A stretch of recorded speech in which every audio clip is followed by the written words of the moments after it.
Dans ce studio du centre-ville de Beyrouth, Roula Nasser enregistre presque chaque jour des podcasts politiques sur la guerre.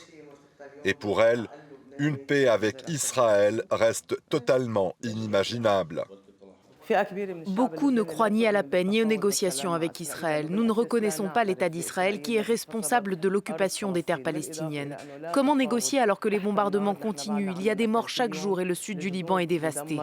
Dans une partie de la communauté chiite, l'idée même d'une paix ou d'une normalisation avec Israël reste une ligne rouge.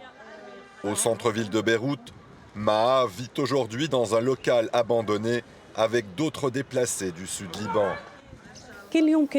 On a longtemps souffert. Israël nous bombardait presque tous les jours. Il y avait aussi les bombes sonores, c'était terrifiant, vraiment terrifiant.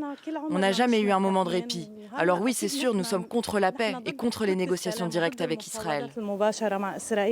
Si les Israéliens veulent vraiment la sécurité, alors qu'ils commencent eux-mêmes par faire un pas, qu'ils montrent leur bonne volonté en se retirant de nos terres, en prouvant qu'ils veulent réellement la paix, qu'ils ne veulent plus de guerre.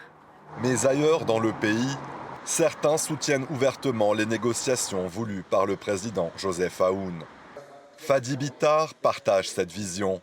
Pour ce vendeur de voitures d'occasion, le Liban doit désormais tenter une autre voie.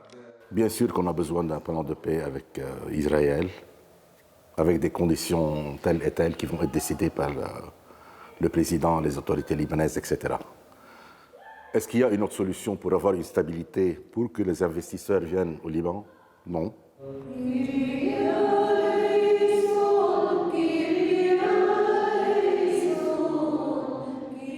Dans cette église au sud-est de Beyrouth, la communauté chrétienne regarde aussi ces négociations avec espoir.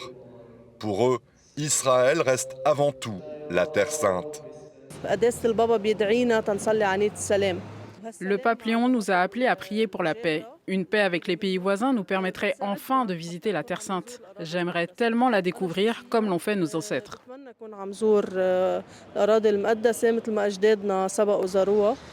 Après des années de crise et une nouvelle guerre dévastatrice, une partie des Libanais aspire désormais à tourner la page des conflits. Mais pour d'autres, aucune paix avec Israël ne peut être envisagée aujourd'hui.